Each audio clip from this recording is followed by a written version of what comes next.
Léon reprend la parole, mais cette fois, pas par des homélies, des interviews ou des discours officiels.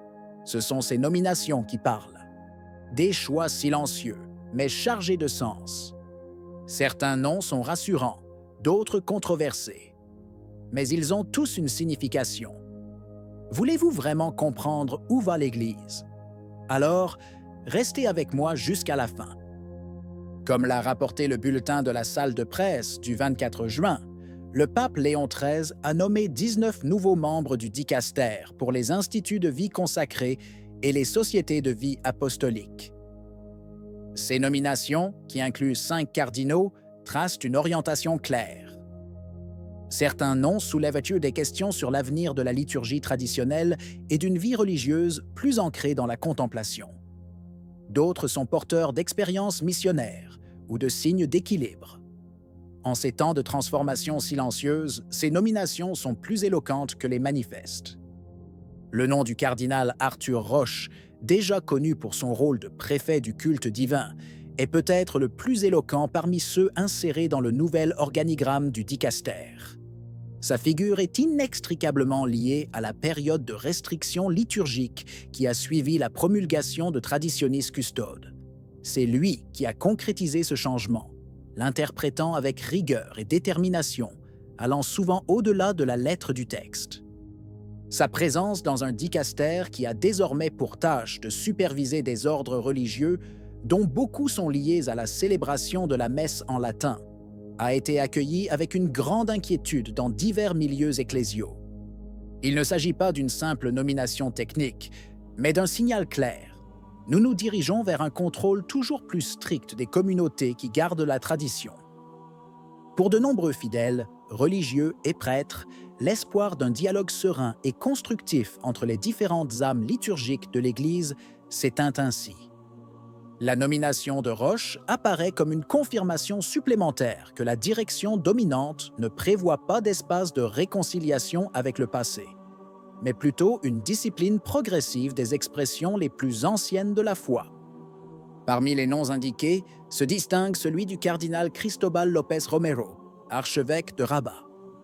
Si vous appréciez notre service de transparence et croyez aux valeurs de vérité et de transparence, achetez un super merci.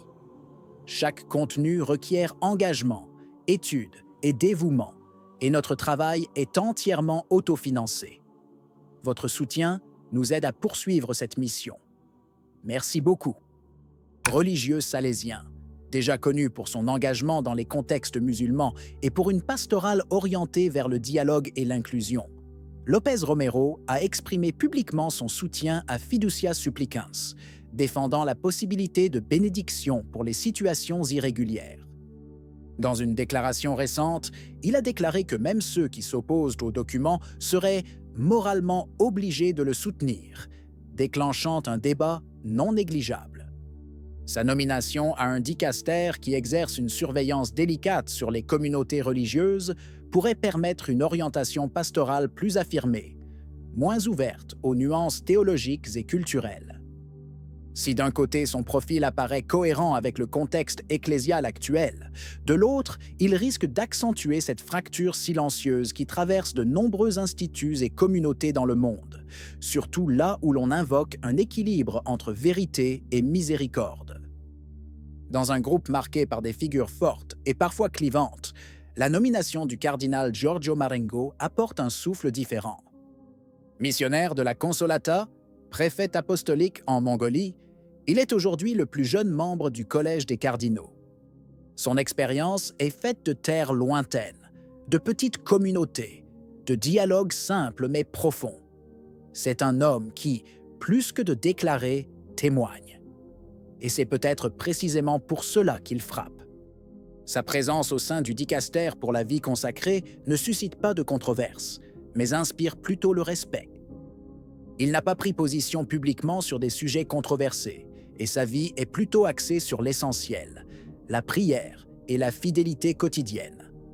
Dans un contexte ecclésial traversé par de fortes tensions, beaucoup voient en lui un point d'équilibre silencieux. Certes, son poids au sein du dicaster est peut-être limité par rapport à d'autres personnalités plus influentes, Mais le fait demeure, sa nomination est un modeste signe que, même aujourd'hui, il y a encore de la place pour une Église qui écoute, qui sert, qui ne divise pas. Parmi les noms les plus connus parmi les nouveaux membres du dicaster figure celui du cardinal Pier Battista Pizzaballa, patriarche latin de Jérusalem. Son histoire personnelle est marquée par un profil de médiation, une présence dans des lieux de conflit et une grande attention au dialogue, tant œcuménique que politique. Il fut le seul, en 2023, à s'offrir publiquement comme otage pour la libération des civils en Terre Sainte, un geste qui a laissé des traces. Sa nomination n'est donc pas surprenante. C'est un visage connu, estimé, doté d'une solide expérience. Ce n'est pas un homme de rupture ni de batailles idéologiques.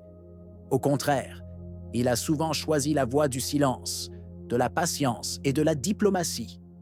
Cependant, ceux qui attendèrent de lui une ouverture claire aux formes traditionnelles de vie religieuse sont restés, du moins jusqu'à présent, dans l'expectative. Sa ligne, même sur le plan liturgique, a été celle d'un alignement prudent sur les dispositions générales, sans concession particulière ni intervention particulière.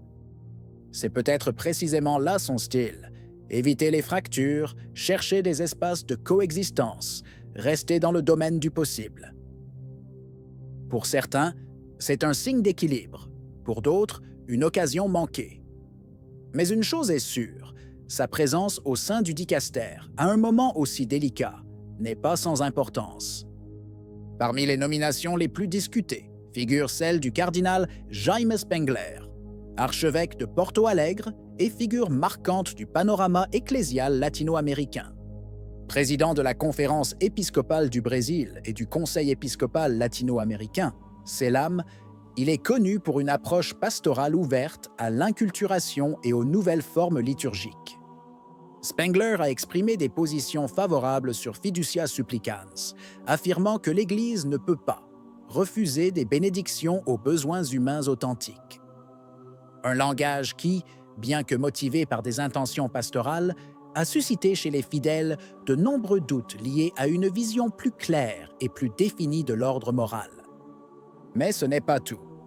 Il fut l'un des principaux défenseurs du rite amazonien, une forme liturgique encore indéfinie, qui intègre des éléments symboliques et culturels propres aux populations indigènes, et qui a ouvert le débat sur le clergé marié et le diaconat féminin. En public, Spengler alterne ouverture et référence à l'unité liturgique, générant une impression d'ambiguïté pas toujours facile à déchiffrer. Sa nomination au dicaster pour la vie consacrée, dont la responsabilité inclut la supervision des instituts religieux, est interprétée par certains comme un pas vers une conception plus fluide de l'identité ecclésiale. Une vision qui privilégie l'adaptation à la culture plutôt que la préservation de la forme. Beaucoup se demandent aujourd'hui quel impact cette présence aura sur les ordres et les communautés, qui, au contraire, cherchent leur raison d'être dans la stabilité de la forme et de la doctrine. Les nominations parlent clairement. Certaines renforcent des lignes déjà connues, d'autres surprennent par leur équilibre. Pour ceux qui sont attachés à la tradition, c'est le temps de la vigilance silencieuse, et non de l'abandon. Restez ferme, sans bruit. Qu'en pensez-vous? Si vous avez aimé la vidéo, laissez un commentaire. Amen. Que Dieu vous bénisse.